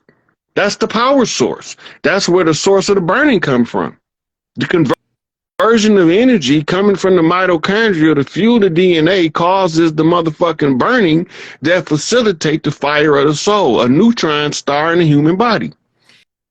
You know, I love this, the way you're describing it, because on my veneration candles, and I DM your picture, it's like you could see the wax. It makes an image, and you could see it looks like flames, and then people around the flame. And ever since I was little, I used to always want to fire walk. I always wanted to just be like, you know, like, oh, okay, well, I can just control it with my mind and just go. So is that something connected to the mitochondria? The whole fire Shakti, it's called Shakti. It's the flaming feminine, divine feminine energy. When it's in the love mode, it's the energy of Oshun. But when it's in war mode, oh my God, that don't nobody want to be around that shit. That's uh shit, what's the name? Um from Egypt. The one turned into the lioness and just started fucking motherfuckers up because shit what yeah, that's Sekhmet energy. Don't no motherfucker with no motherfucking want to be around that shit. You can't fight that woman. She came You to can't win. she came to me in the parking lot at work the other day. You know what I do for work, and so she came. She's black and white cat. She walking through the lot, and she went up to this thing, and I later saw it was just the skin of a rat. It was the skin of a rat. She went like this, and then I'm taking a walk, decompressing, and she walking through the lot, and then she looked at me and it's like meow, meow. And I was like, she like letting me know, like, all right, fuck around and find out. And something happened, you know what I mean? Like they took my Cobra again. You know, I got Anubis on my desk, and now they took my little widget Cobra. And I'm like, okay, so I guess they about to fuck around and find out because she didn't look at me dead in the eye. She meowed, and I'm like, okay, segment not playing. So Yeah, and they touching on shit that animals. They don't really know what they doing. no, they ain't touching Anubis. They moved the widget, my Cobra though. And so I think they ain't touched the black owl or the Anubis. So I'm like, okay. So they ain't touched them, but they retook the Cobra they'll move the Anubis to the other side, or they'll move the owl just to kind of fuck with me. But I think that I scared to completely remove it. But I'm like, okay. Do this. But next time you get a lead, whisper in Anubis ear, say, make them show themselves next time. Okay. I'm gonna tell them that. Look, something gonna happen. They gonna drop something or make some kind of commotion, and you gonna know exactly who it is. Cause soon as it happens, first thing you gonna say is thank you, Anubis. I know that. I knew it was that bitch the whole time. Cause that's some big ass shit any damn way to fucking fuck with them. They don't know what they fucking with. So I just appreciate them because they make my power stronger. They make me conjure stronger and remember who I am. So when you talk about the conjure words, I'm like, oh, it's through the opposition that you conjure more and remember who you are. Like today, I was taking a walk and I called on my ancestors. Said, thank you, thank you, thank you. I'm in the woods out in the south suburbs. And then on the ground, it was a white egret. Is that how you say the bird name? White egret? E-G-E-T. You know, the white bird with the long neck and the yellow beak. Oh, yeah, the Banu bird. It's a egret. Yeah. And so I told my ancestors, said, clear me from anyone, activate my dormant DNA. And I looked over to the left, the feminine side, that the egret was in the grass walking so gracefully. And walking the same way. And I'm like, okay. I said, so then shortly after I got a phone call, T-Mobile calling me about a damn bill from 3 years ago on some bullshit, $200 bill. I'm like, you really calling me about a $200 bill 3 years later? I look over to the right. Red-tailed hawk, just wingspan so beautiful, just gliding, like let that shit go you told me last time to pay attention to the sides where I see the signs. So, and since you told me about that, I've been seeing the hawks in two, and so I thank you for getting that activation going. But that's because internally I'm harmonizing the divine masculine and the divine feminine within myself, so they're showing me externally. Mm-hmm. And all that translates to more self-discovery, self-healing you do. It gets more clearer and more clearer. The signs are less spooky. You understand them. They make sense. And you get to see, you actually start merging your subconscious and conscious mind that allows you to perceive greater perceptual range, right? And this is how your emotional intelligence and your intelligence quotient merge together to bring you a total quotient spectrum, right? So now you can see and feel more than you could because you're using them together. It's amplified. Yeah, and when I seen a hawk one time, I seen like sparkle. You know, like I used to call them when I was little angels. Like it's like these Mm-hmm. shimmers, and they like a confetti, but it's like what is that? Is it's like almost like something you see in your eye, and you got to kind of turn your eye like, what the hell am I? Mm-hmm. You know what I'm trying to say? Have you ever had that experience? Yeah, because what you're doing is your visual light spectrum is pushing to broaden. So now you're seeing things come into the light field that you normally wouldn't see. Oh, that makes sense. Yes. I remember when I was a little girl, and we had the black and white TV on the little chair. I'm laying in bed, and I'll just be watching the show, and then and I guess I was feeling lonely because my mom wasn't there, and so I will always see these little sprinkles come, and I'm like, okay, the angels are here, but it would get so overwhelming. I turn around, I'm like, okay, y'all got it. I'm trying to watch this TV show right now, move around. But now when I seen it the other day with the red-tailed hawk, I was like, it was almost like just coming down like just confetti, and I was just like, this is what happens when I was a little girl, and I would tell people, and they'd be like, oh, okay, that's cool, like, so I It's a appreciate it. good possibility you could be seeing stardust too, because we gotta remember our souls is accumulated stardust, and when you seeing people that crossed over, sometimes you see them as an orb.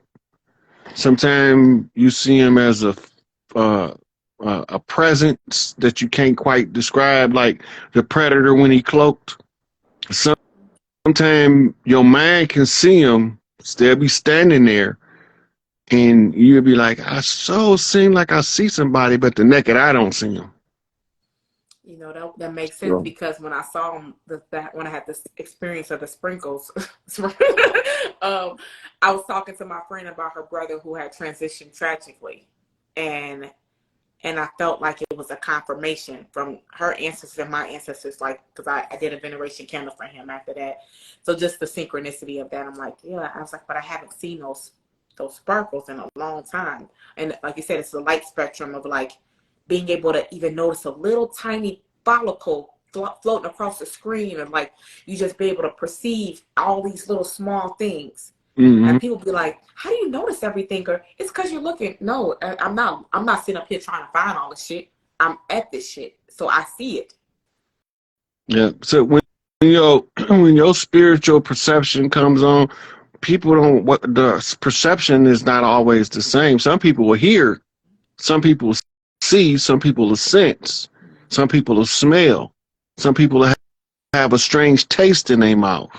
All of the different senses can be used according to the individual's predominant perceptual method, Yes. right?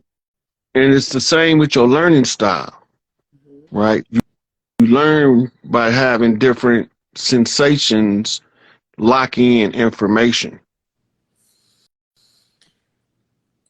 What is your, like, so as we're going through as we're clearing this density from our ancestors and from our own illusions in our subconscious mind, what is your perception of sleep paralysis? Sleep paralysis is the mind wake up, but the body still sleep. So when you first wake up, consciousness comes into the reticular formation at the base of the spine and moves to the front. When you higher spiritual evolve, like your third eye is open, it's not a overall, it's a direct line, and it'll wake you up faster than the body wake up because your other parts of the brain ain't activated, right? Okay. But the main part, it's a direct line from your prefrontal cortex, where you have what's called mirror cells, and your black dot at the base of the spine. MIRR. It's a direct mirror. Mm-hmm. Right. So when they talk about empathy, and they talk about empathy taking place in the prefrontal lobe, they're talking about activated mirror cells that allow you to see another person with the same energy that you see the self. You just Okay. need a sympathy. A sympathy is anything that you can lock on to the frequency with. When I need to get my mama energy, I'm Pepsi. Right? Pepsi gonna get my mama energy if nothing else do. Because So I'm Chicago gonna get that RC like he was talking about. She stopped drinking that in about 73. She switched over to Pepsi. When I was a little boy, I remember when she switched. They had stopped selling it for a while. They got that here in Chicago at the hood stores. But you know, they started selling it up here. Oh, in Detroit. Yeah. I don't like RC. But that Pepsi, but I like Coke. I know I tuned right into my mama with Pepsi. That's good. You know exactly what's how to boom, boom, boom, and that's beautiful. Cause okay, oh yeah, I just love having these conversations because all the thoughts that come to my Mercury's in Aquarius, so I'm like rapid, and so it's good to be able to have a conversation with someone who can understand and help me to put all the little pieces that came together today. So thank you for that. I'm trying to think. I don't got no more questions at the moment. All right, sweetie. I'm gonna take one more caller, then I'm gonna lay my tail down. Good night. Thank you. All right, thank you. I'll talk to you later.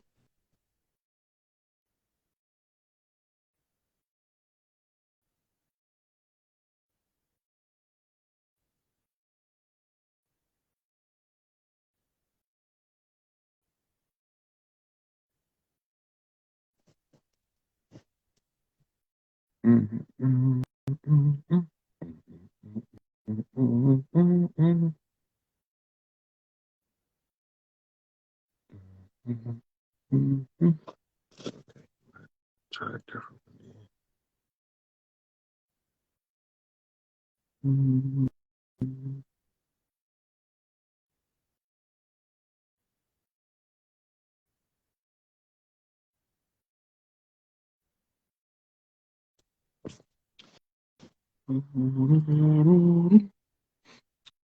I'm enjoying the day. Haven't been doing a lot of lives. Hey, sweetie. You gotta be kidding me. Oh my goodness. Oh my goodness. Oh Tell the people your name and tell them where you calling from. wow. I'm Denise. I'm calling from South Jersey, actually Pleasantville. I was born in Atlanta. Oh, Jersey in the house. That's two knocks off Jersey. Black Girl Magic, Asada Shakur up in this mother. Yes, Atlantic City, 1980s baby. Girl, get it, girl. 80, All open right, so Queen seat. What year? 1980, October 6th, 1980. I'm a Libra. Oh, okay. Libra, balance it out. Yeah, 80, open Queen seat. Got you. yeah. Oh my goodness. I've been listening to you for so long. Black Magic, Young Elder, wherever you at, I'm listening. Actually, when I first listened to you, it's been a couple years now. I started listening to your old stuff, like the beginning, when nobody was like really listening to you, thinking you was crazy. I'm like, he's saying the stuff that people be like, no, you crazy. When you first become conscious, and people like, yeah, I think she's crazy. But thank you for letting me in. You welcome. What's on your mind? So, all right, I'm going to tell this story. So I lost my friend like 2 years ago, pancreatic cancer. So I got to be with him the last stages of his life, which was like 7 days. So I had two dreams. I put him on my heart and I had two dreams. The first dream, he told me that he only had a 30% chance of living. The next dream I had, it was me and him, and I looked at him and he looked at me and he said, Denise, you pregnant? And I said, pregnant? He said, Denise, you're 7 weeks pregnant. And it was weird because when I looked at him, I could see what he saw, which means I could see the pregnancy. So I woke up and I told a couple people, and then I finally got to be with him. It was on a Monday. He passed on a Friday. So he had one daughter, and I was there while he transitioned. And I'll tell people this, that until you see death, you don't understand what life is. That's how I felt. So he was going through the stages of transitioning, and during that, I got to see what it looks like, the hearing, the last time you'll ever speak, the closing of the eyes. And he told his daughter that he loved her. That was his last words. And then he went on. But Rod, he died February 5th. February 20, he was buried the 27th, I believe it was. February 28th, I found out I was pregnant. And I have a 27-year-old and I have an 18-year-old. And I have a little girl that I always wanted, even with my first marriage. But I never got to get pregnant. So I kept having a lot of miscarriages. So I found out I'm pregnant. I have a little Olivia. And I just want to know, when you talk about the mitochondria that we have, I feel like being with him and helping him transition, and I got to feel the love that it's hard for me to explain to people, because it's the love like that agape love they talk about, because it was like an unconditional love that I got to experience. Like, it's almost like I got to experience what God feels like. And I was just wondering, like, was that, like, did he turn that spark on in me to transition from me to have Olivia? Okay, so it's not that he turned the spark on. He became a bridge. He became a bridge between two worlds, right? And his gratitude was to leave you a daughter, right? Because he wanted to reciprocate, right? Gratitude. And he had to go get the clearance from your ancestors on the other side. Once he got the clearance, 9 out of 10, it was one of your grandmothers who was trying to get back in, but because she didn't have any karma, she couldn't get back in. But she wanted to come, and she wanted to see a better day on the planet. So you'll know which grandmother it is. You know, it won't be no secret to your heart, and you'll just know as a mother. You'll just like, this my dear right here. I just, this her, right? You'll know, but you don't know why you know. It says your ancestors is giving you all of the signatures in your physiology to identify which elder this is that came back as your gift. By coming in with no karma, she can only receive good shit, right? Because anybody that don't have karma now to burn off, they coming in to receive what we call the gifts of heaven, right? So he opened the gate for your elder to return, and she's going to be the light of your life. So me and my oldest have a rocky relationship, and I say it because I was 14 when I had him. I grew up in the foster system. I aged out, and me and my mom, we still got a good relationship, because I noticed I had to heal my childhood trauma in order for me to love her the way I'm supposed to love her. That's But breaking generational curses. so my oldest came in from California, and his friend died, and we was at the gravesite. And my oldest is standing there, right? And he's holding my lastborn. And I got my firstborn and my lastborn. And he has a lot of childhood trauma. And I'm looking at him, and I'm at the gravesite, Uncle Rod. Like, this is where we all going to end up. Our bodies, our resting place, right? But we live on. And I'm telling him this. But it was a healing moment for me and my son, because it was like the beginning and it was the end of something that has been going on for a long time that needed to come to an end. That's also breaking generational curses. And the irony of it is it's taking place at the graveside. So now whoever went down in the dirt took the traumas with them to relieve y'all from them, right? So his friend was his friend for real. He knew that his homeboy, my main man, he love his mama, but he just something there that's getting in the way. If I could take that from him, I'd take it, and he took it to the grave. It was a girl.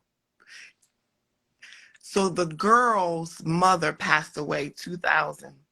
The girl's mother was my best friend. We went to a pregnant school together, but I didn't put two and two together when I went to visit the grandmother on behalf of my son.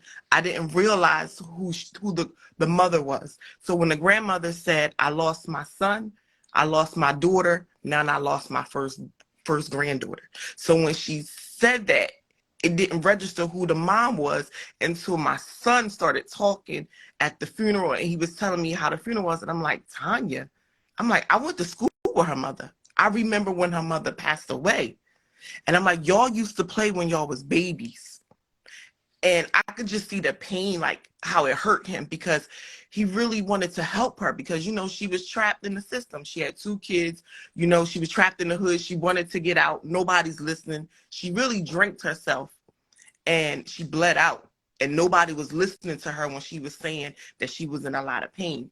So having my best friend, and now her daughter passed, but the daughter was the best friend of my son, that ended up letting me and him heal, because I ain't talked to him 6 months prior. I reached out to him for his birthday. He never reached back. But then out of nowhere, he calls me crying. And as a mom, no matter what, you come running. That's your baby. So I come running. So I'm like, why are you crying? And it was because she passed away. But I felt like that God gave me that incident happened to bridge what me and my son needed to heal. And it was just, it'd be like, them things that happen where it's like too much of a coincidence. It's like, no, like, Yeah. and I'm like, So God, you have to tie off the loop. That's what this is. And off the loop, you have to ask the grandmother, right, to bless your baby. And it's going to tie off. So it's a tit for tat, right? Your best friend, your son best friend, right? Y'all, they both go on the other side, right? But her elder is here, mm-hmm. right? So her elder is in grief. That's your baby godmama. She's the one who needs your baby to heal. She her godmama. She the one that's your babysitter when you got to go out and do some errands and stuff. You have to ask her to be your baby godmama. She needs it for healing. So, which your son poured his heart out to that girl. Mm-hmm. Yeah. She took with him with her what she could. Now you have to reciprocate in order to further all of the healing for everybody involved. This helps them on the other side because now all of the things that she took with her, she can release them on the other side by you tying the circle. It's a love circle in 2 families. If y'all trace back far enough, y'all might been related distant relatives. The grandmom looks like my grandmom, who you're talking about, baby Olivia. So my grandmom is, her name was Madeline. And all I know about our history is my grandma was born in the mountains of West Virginia. And my mom used to tell me, like, my grandma used to say stories how her and her brother used to swing off the trees and stuff. And I always felt like we never came nowhere else. Like, we always been here. Even when I was little, I used to feel like this. Like, I didn't come nowhere else before any of this. And when my mom used to tell me the stories about my grandmom, I'm like, and I remember what she looked like, Rod, the beautiful dark skin she would have, but like the straight hair, I remember. And I was young, so I didn't remember asking her a lot of stories. But it was one incident where I was on a lot of drugs and I was ready to go. Like, I was really ready to go. And I remember laying in a bed and she came to me. And I said, if it's you, squeeze my hand. And she squeezed my hand. So that's why I always knew it was another side. It was never like, you know how they say you die and that's it. It's another side, because she came back and she saved me, so I wouldn't do that. I think I was like 21. So 21 is the 3 sevens. That's what you call a 2-bar cane master knock off a father line. It's the father's mother line knock to you, right? So when she came, it was a redemption process in waking you up or making you aware that this ain't it. Right now, since then, you don't even know it, but you've been doing the work. You just don't know what you've been doing. But when you look back on it, right, the big deal though is your baby godmama. You know that, right? Because I look at the grandma I'm sitting on. So I'm in the business. I work for New Jersey Transit. I've been there 14 years. I drive a bus for the public. But I also have a passion. I do a life insurance. And I just remember going to the grandma house and I'm like, I gave her personal money, but I wish I could have brought something that I know could help them. You know what I mean? Like a bigger check, you know, that can help them. And I just remember seeing her on the couch and I'm like, she looked like my grandma. Like she could be the sister of my grandmother. Yeah. So yeah, this is very, very, very tribal. And it's very, very, very rooted in nature and in balancing the energies. Right. So when you ask the lady to be your daughter grandmama, she gonna be overwhelmed with joy.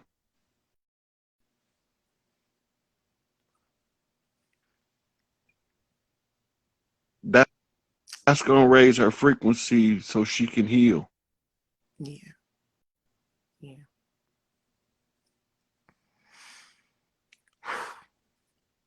What a good night. I hold on to this call. You have no idea. The percentage on my phone was at 42 for almost an hour. I said, he want to put me in because there's no way it's still at 42. And it was like an hour. Down it's going down.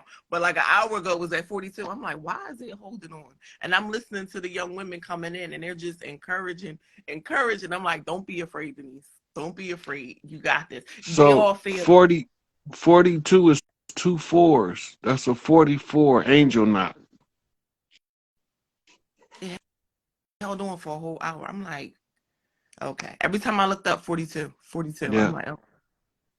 An hour is 60 minutes. 60 is GO. It's an affirmative pass to go ahead and proceed.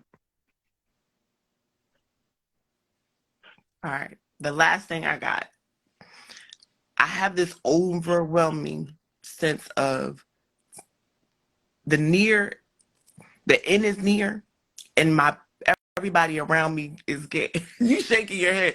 So everybody around me is like freaking out because they think I'm talking death. But part of me is like, it's not the death that y'all think, but I feel like this overwhelming sense of the end is near. Can you? That message was for me. This work that I'm doing, one of the sisters have to tell me or give me the clue as to when it's closing out. I can read the signs and I can see it's closing, but the confirmation comes through the sisters. And you reached all the way to Pleasantville, South Jersey, Atlantic City, and I'm like, this overwhelming feeling of like, it's about to close. Like the end is really near. Like it almost, I don't want to say scary, but it almost feels as like, so what you saying?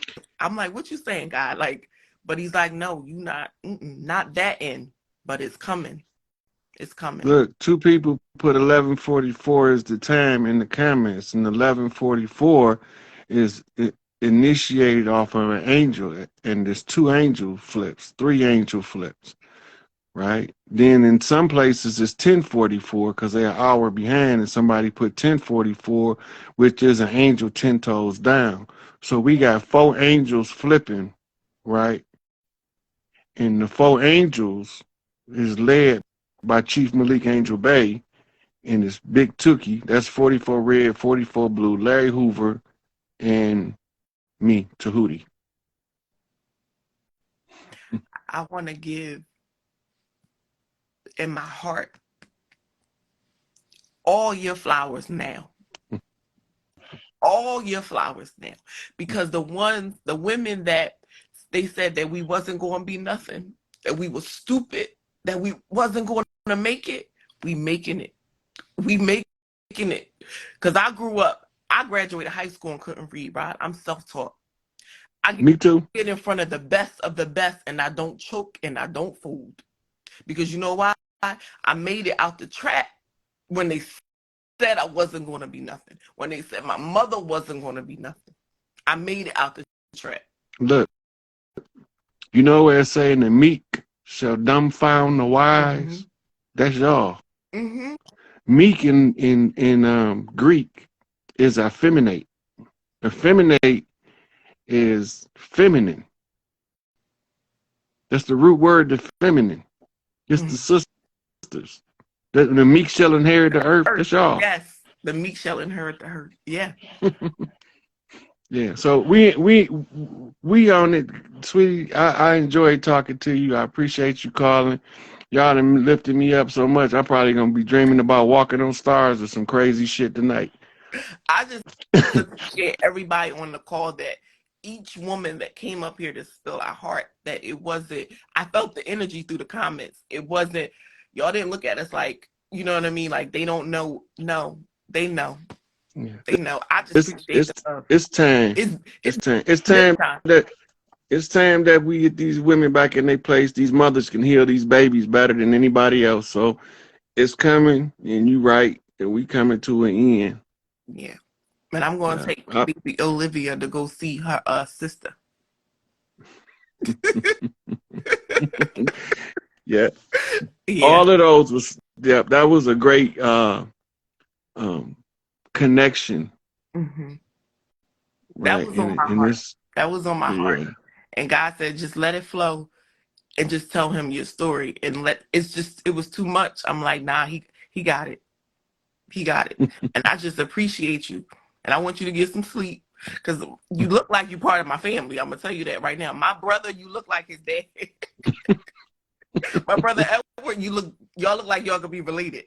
So that's and then the other guy you just gave sister to a brother, not on a brother to a brother. I had a brother named Edward that passed away before I was born. Oh wow. Yeah, Edward Watkins. That's my one of my brothers. I'm the oldest of 6. So I'm the mama bear. I got a whole clan of Watkins I grew up with in Pontiac. His brother, his dad is from down south. I'm not sure exactly where, but he comes up to visit him. And y'all, when I say you look alike, I'm like, you look like you could be his dad. But you know, all right, sweetie, I'm gonna let you go. Okay. I gotta take one more sister because I was supposed to take 2, but only you the first one answered. Okay, I appreciate it, Rod. Y'all have a good night and love all of y'all. All right, sweetie. All right.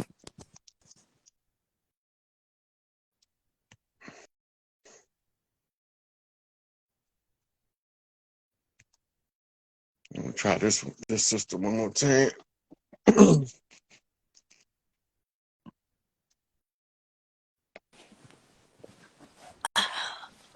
Hey. Hey. How you doing? I'm good. How are you? I'm good. Tell the people your name, where you calling from. Trainer Presley calling from Atlanta, Georgia. Another ATL up in here. 2 Yeah. knocks to 2 knocks. Okay. What's on your mind, sweetie? I'm so glad I'm getting to speak with you. You have no idea. Oh my goodness. Rod, thank you so much for all of the teaching. I know you have worked so hard studying, and just to be able to deliver it to us in such a way that we understand it, it just connects. It connects, so many souls. You know what I'm saying? You are doing such a great job connecting the dots for us. I wanted to tell you that I took your advice about 11 months ago. You just were mentioning to us women to kind of get together with our families. And so we got a reunion coming up June 24th. I've Oh, been trying to beautiful. connect. That's my daughter's birthday. Oh, really? Oh, wow. Yeah, so it's my big mama's children. She had 11 kids, 10 girls, 1 boy, the boy in the middle. And that's my Uncle Gabby. But I tell you, my grandmother passed in 2019. She was 100 years old when she passed. So I'm getting them all together so we can all kind of, see what our next step is to, we had a lot of land here in Paulding County. So I'm just trying to get us all together, the second generation, the third generation, all that good stuff. But because you have really been encouraging us to figure out where we're from, I dug back, found the census. I found my great-great-grandmother, which is my big mama's grandmother. She was 6 years old living with a white family. Big mama never told us that they were slaves. Big mama looked like an Indian. Dark skin, beautiful gray hair. And I've been talking with her on my altar. But for some reason, I feel like I'm older than Big Mama when I'm talking to her. What's up with that? So a lot of times when the elders cross over to the other side, they innocence is so great that they come across as children. Oh, You perceiving her innocence, okay. right?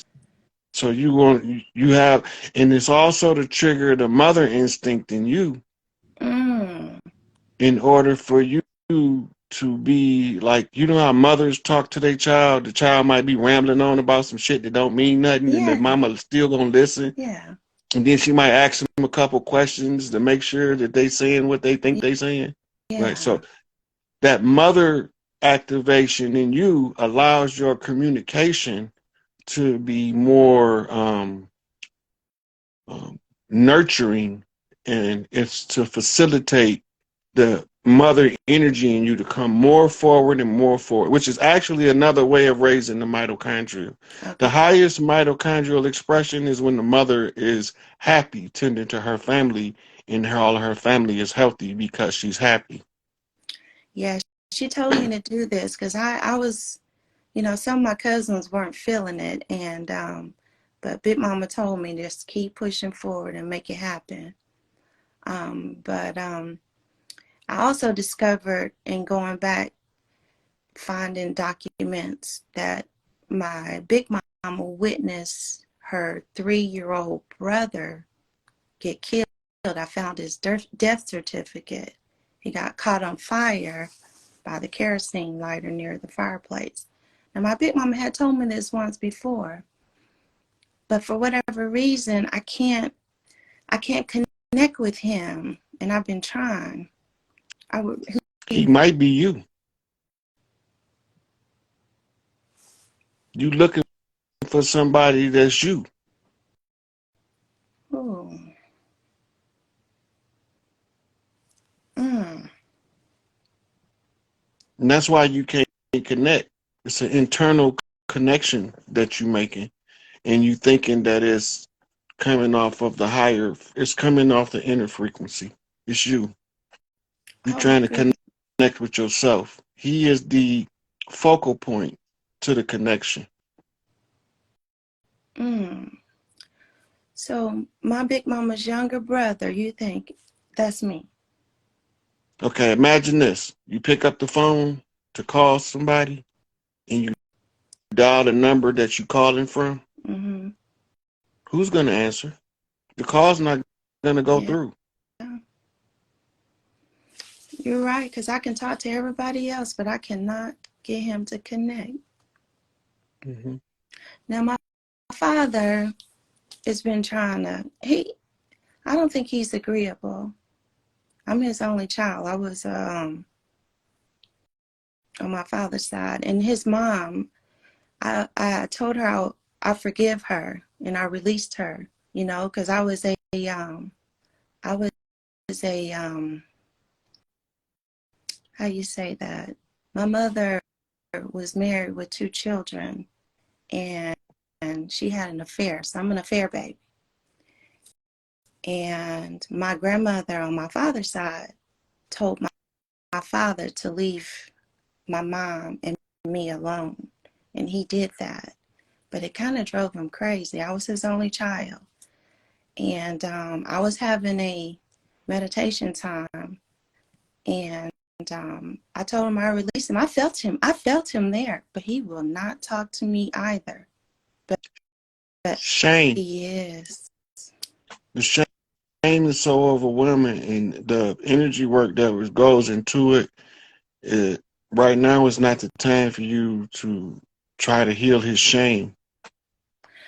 Well, you know, Right. I was thinking about what, my karma. I don't know what karma that I might need to clear that's ancestral. So that's what I'm working on. Working on my shadow work. You know what I mean?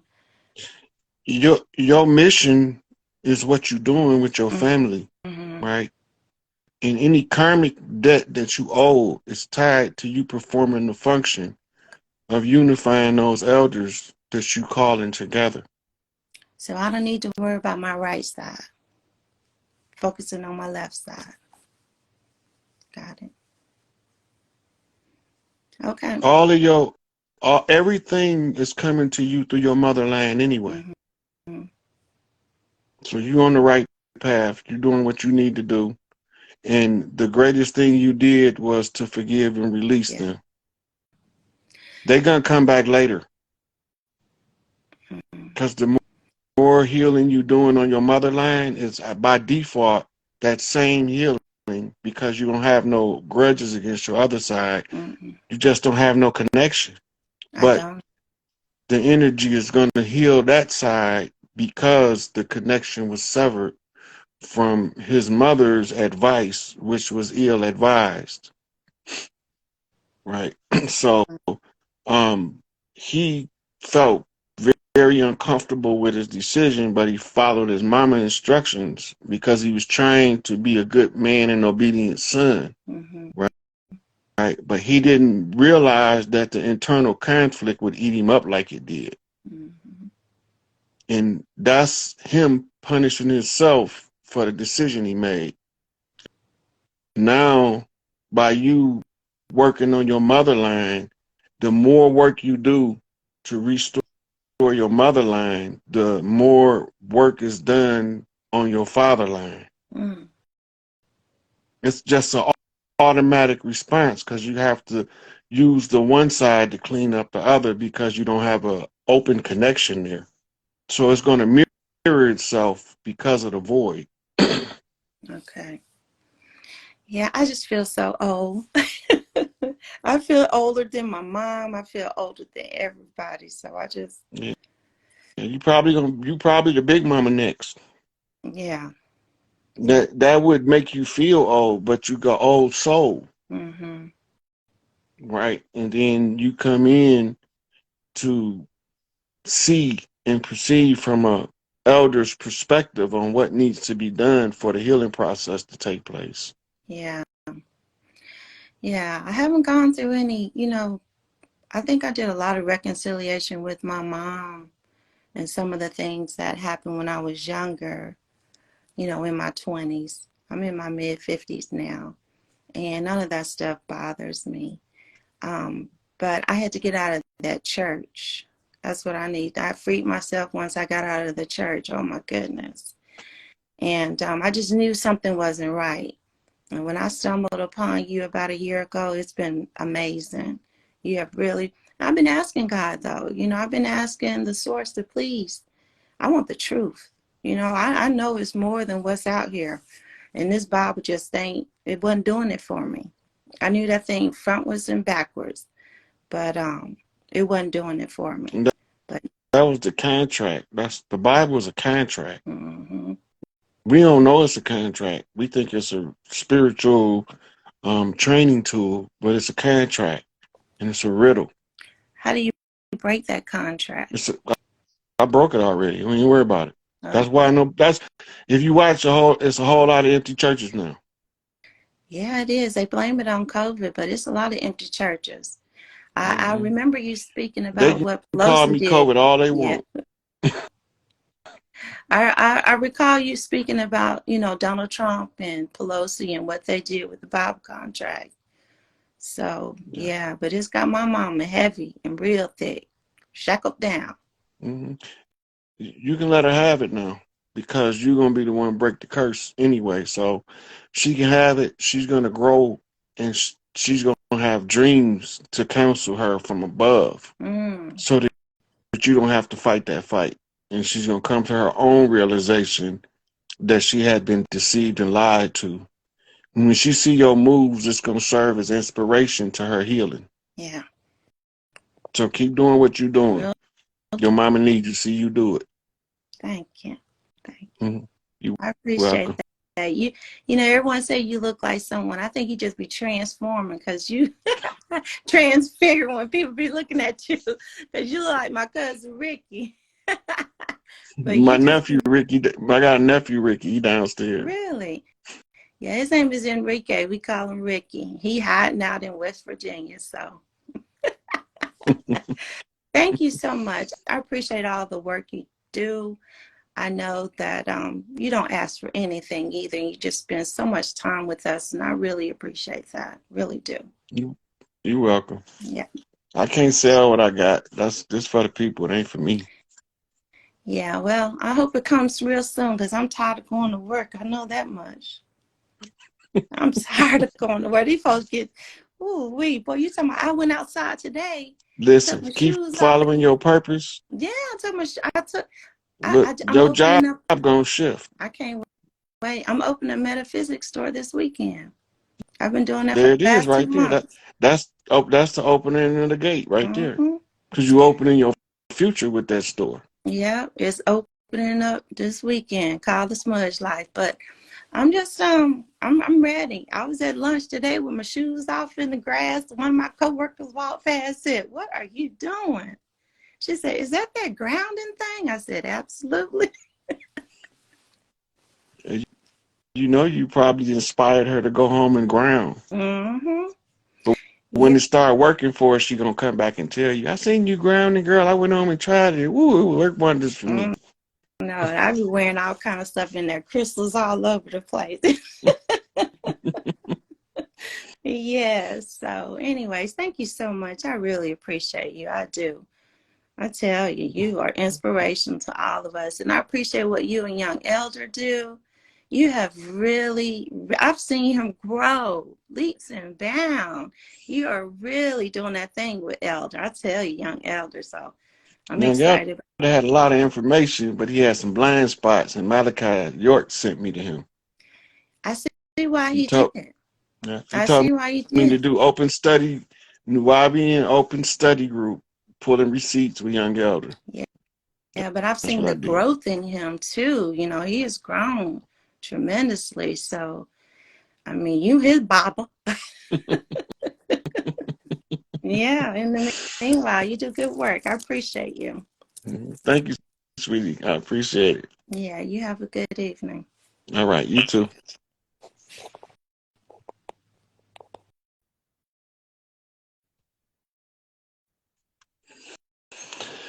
Well, people, that's about enough for me.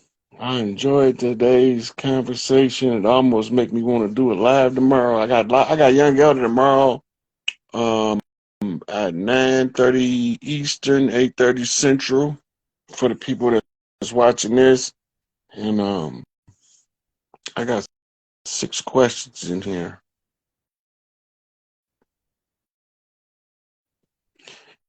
I see you, Zenergy. We're gonna hook back up on another live. This one was mainly for the sisters, but I took in a couple of brothers in here. Just Sarah and the Sarah, I didn't do any research on that. So if I was to tell you about it, if you want to know about just Sarah and the Sarah, go to YouTube, type in Dr. Kia Pruitt. She got the most up to date information that I know of on that. And this Sarah, she do daily updates on it. So Dr. Kia Pruitt on YouTube. I told y'all if they doing the work, I got to send you to them. That's her area. I'm not sure yet what me and Chief Warhorse will be doing. But I did get a chance to have an enjoyable conversation with both her and Phoenix Moon. And we made a lot of progress as far as communication with each other. If you don't have any children, do you still reincarnate? You still got cousins, nephews, and nieces.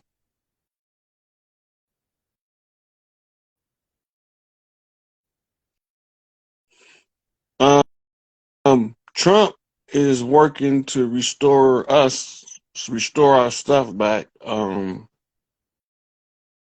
not sure what you was asking. And how do you respond to someone that say, why are we learning about our history when we should be learning about anatomy?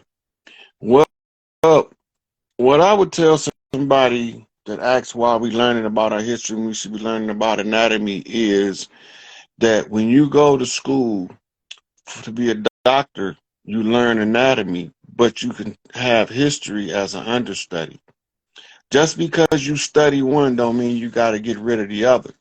But some people is one track minded and they can only study one topic and be competent. So that's what it is. Oh, Dr. Pruitt's YouTube channel was stripped down, so she's on Rumble now. Thanks, C's Rich. I forgot about that. Yeah, they took her YouTube channel down for talking about the Jazeera Nasera and updates that she was doing on the topic. So she moved over to Rumble, which I wonder what it takes to get a Rumble channel. I'm gonna have to look into that because I'm tired of Facebook and Instagram.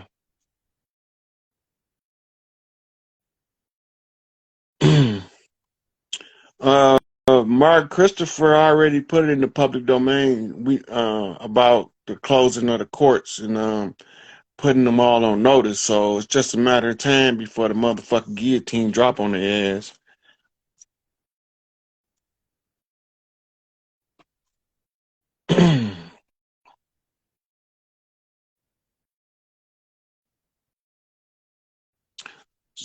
Somebody says she also does lives on Twitter. So Dr. Kia Pruitt's on Rumble and Twitter. She do lives on both Rumble and Twitter. And it's Texas. Where is it? It's in Texas.